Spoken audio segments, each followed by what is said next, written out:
अलकतरा नमस्कार भाई लोग, स्वागत है आप लोग देख रहे हैं राम सुजीत मिश्रा अयोध्यावासी चैनल पर। भोजपुर की ट्रेंडिंग स्टार खेसारी लाल यादव और अलका का बहुत ही गजब का गाना आ चुका है, जिस गाने का नाम अलकतरा बहुत ही गजब का।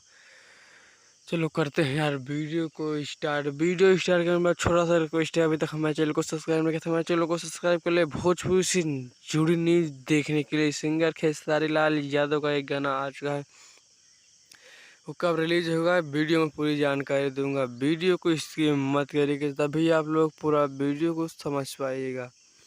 अलकतरा सिंगर खेसर है खेसारी लाल यादव का और अलका झा का बहुत ही गजब का गाना है। और गीत दिया है सत्या सजकल ने और संगीत से सजाया है ओम झा ने। बहुत ही गजब का संगीत सजाया है। तो ये रिलीज हो जाएगा आज 29 तारीख को सुबह के 8 बजे गाना रिलीज कर दिया जाएगा। सिंगर खेसारी लाल यादव और अलका का ये वीडियो फुल वीडियो में नहीं रिलीज होगा, ये ऑडियो में ही रिलीज होगा। बहुत ही गजब का गाना आप सबके बीच ये आ रहा है। तो आज का था यही अपडेट। हमारा अपडेट अच्छा लगा तो हमारे चैनल को सब्सक्राइब कर लेना, अपने दोस्तों के पास शेयर कर देना, उनको वो भी पता चल सके कि सिंगर खेसारी लाल यादव का और अलका का ये गाना आ रहा है। तो आज का तो यही अपडेट, तब तक के लिए नमस्कार, बाय बाय, जय हिंद, जय भोजपुरी।